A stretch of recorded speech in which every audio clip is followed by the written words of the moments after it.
Irakaslea naiz. Ikasgai zaharrak esperientzia berri egiten ditut. Gizartearen arreta erakarri irakasleen lanak duen garrantzia azpimarratzeko, hori da irakaslea naiz kanpainaren helburua. Euskal Hezkuntza Sistemaren emaitza onak irakaslei esker dira. Euskal Hezkuntza Sistemaren emaitzak hobetu nahi ditugu aurrerantzean, irakasleekin hobetu nahi dugu, ez?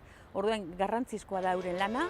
Lidergoa gaitasunak garatzeko bide egiten dut. Bilatzen dena irakasle ogibideak gizartean prestigio handiagoa izatea da, hori bai, iraganean izan duen kutsu autoritariora bueltatu gabe. Aixo maiztak esaten ebena, hori izan, legea eta etxera sarritan beldurregaitik esan esaten, etxegoan berriro jipoiagoan. Zer egin ezkero eskolan, zer segaitik egingo zenuen, izaten zen erantzuna.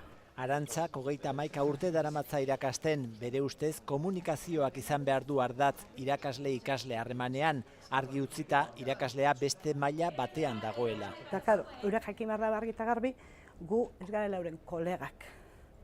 Hor autoritatea egon behar da, ez gu, ez gurasoak. Hor lagunak ezin gara izan inoiz. Eta nola ikusten dituzte etorkizuneko maisu-maistrek irakasleen prestigio eta errespetu kontuak? Aurrak esaten duena, pisu handiagoa dauka irakasleak esaten duena baino. Bai. Gaur egun genioa izan behar duzu, irakasleak genioak izan behar dute. Eta ez badaukazu, te komen. Hombre, autogitate izan behar da, klasea ez alboretatzeko edo. Kasu honetan ere, egoki litzateke Finlandia bezalako herrietara begiratzea. Finlandian